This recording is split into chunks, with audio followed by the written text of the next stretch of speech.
Je crois que tout niveau confondu, tous les mandataires CDH ne rechignent pas la tâche, ont des idées, agissent. Il ne suffit pas de parler en politique, il faut pouvoir agir aussi.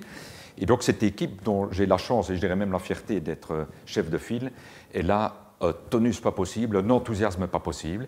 Je peux juste concéder effectivement que peut-être moins que d'autres, nous ne passons du temps à expliquer ce que nous faisons, à parler de ce que l'on fait. Nous prenons bien la mesure des choses. Manifestement, il y a demande de la population pour que le CDH le fasse davantage. Et croyez bien que nous sommes lancés sur cette façon de faire depuis maintenant un certain temps, à travers des bandes vidéo, ce que je suis occupé à faire pour le moment, à travers un site qui est vraiment en train de prendre une très très bonne couleur, le site CDH, www.cdh-verviers.be, les réseaux sociaux, enfin voilà, une façon finalement d'utiliser davantage les techniques modernes de communication, non pas pour vendre du vent, ça ce n'est pas la marque de fabrique du CDH, mais pour davantage faire comprendre l'action politique de tous les mandataires CDH, tous niveaux confondus. Et croyez bien que j'en suis fier.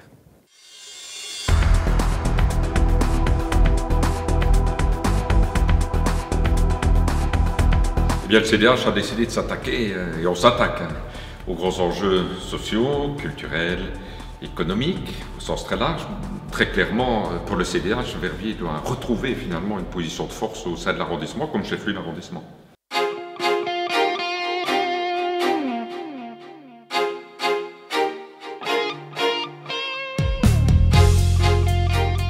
Je vais être vraiment attentif au développement territorial, car pour moi, la ville doit se développer de manière transversale et c'est par ce moyen-là qu'on va y arriver.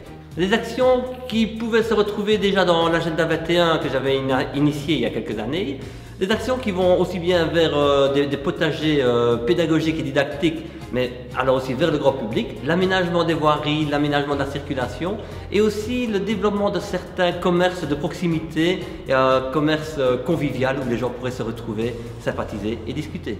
Le Verviers de demain, c'est un Verviers convivial, un Verviers où on vient pour prendre du plaisir aussi à être en ville. Ça veut dire, c'est très concret, plus de place pour le piéton, une voiture tolérée, parce qu'il faut quand même que Verviers soit irrigué, mais pas incité. Donc c'est vraiment revoir l'espace en changeant les proportions. Pour le moment, le centre de Verviers est encore totalement alloué à la voiture. Les parkings dans l'hypercentre, place du Martyr par exemple, sont des exemples comme quoi la voiture prend trop de place et ne donne pas assez d'espace pour la convivialité. Donc tout ce qu'on fait maintenant, c'est jalonner, c'est brique par brique. On a commencé par le plan de mobilité, plan de stationnement. On continuera avec des aménagements, place du Martyr, quand le City Mall sera là. On continue avec des projets pour le Grand Théâtre, pour le Grand Bazar via les fonds européens. On continue avec un cheminement cyclopédestre le long de la Vesdre. Tout ça sont des éléments qui doivent donner à Verviers un caractère convivial, qui doivent donner à Verviers un visage attractif pour les gens qui viennent s'y promener, mais aussi pour les investisseurs. Et ceux-là, on veut les accompagner. L'exemple que j'ai envie de mettre en avant, c'est un exemple évidemment de mon village de Petit-Rochin, c'est l'autosécurité. C'est un endroit où on vient encore d'inaugurer il y a quelques semaines de nouveaux investissements dans le zoning de Petit-Rochin et donc du développement économique, de l'attractivité économique à Verviers. Et puis, dernier petit clin d'œil, c'est vrai que c'est devant l'autosécurité que je passe quand je fais mon jogging, mon entraînement à Petit-Rochin, donc ça me permet d'y penser assez souvent. Les 3 portefeuilles de projets, donc un concerne la rénovation du Grand Théâtre, mais aussi tous ses alentours, avec le lien qui peut se faire avec l'hypercentre. Deuxième portefeuille de projet, c'est tout le quartier de l'ancienne ville, ce qu'on appelle l'ancienne ville, c'est-à-dire la rue des Reines, Saint-Macle et la place Sommeville, qui doit être remis en valeur, avec notamment l'hôtel de Biolay qui devient un musée. Et troisième portefeuille de projet, c'est toute la mobilité douce qui va de Dolay, mais on pourrait même encore imaginer que ça va bien avant Dolay, jusqu'à Pepinster, voire au-delà de Pepinster.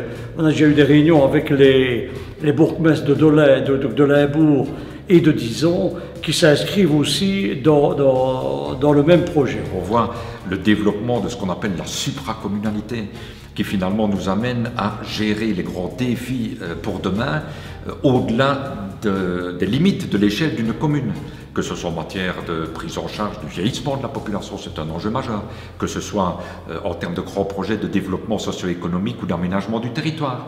Nous avons aussi un certain nombre d'infrastructures sur Verviers, capitale de l'eau, qui finalement servent à un ensemble beaucoup plus large que Verviers. Nous avons de très belles intercommunales, l'intercommunale de santé par le CHPLT, qui travaille sur l'arrondissement. Nous avons de grands défis en matière de développement d'un vrai bon outil de sécurité civile, les services régionaux d'incendie. Une nouvelle loi finalement arrive maintenant à sa concrétisation dès l'année prochaine et va nécessiter finalement de la concertation, du travail collectif entre un ensemble de communes très large qui dépasse d'ailleurs notre arrondissement. Donc je pense que ce qui nous est imposé aussi, et c'est ce que nous voulons, nous sommes animés au CDH de cette volonté, c'est de travailler pour fédérer sur des ensembles très larges et réaffirmer Verviers comme chef-lieu d'un arrondissement.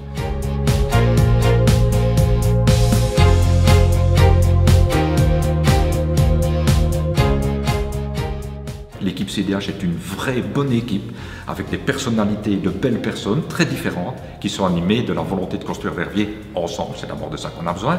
Et construire Verviers, ça nécessite des projets qui vont s'étaler dans le temps. On sait aussi que les grands projets de développement, ils ne se réalisent pas sur 5 ans. Il faut pouvoir avoir 10-15 ans d'intervalle.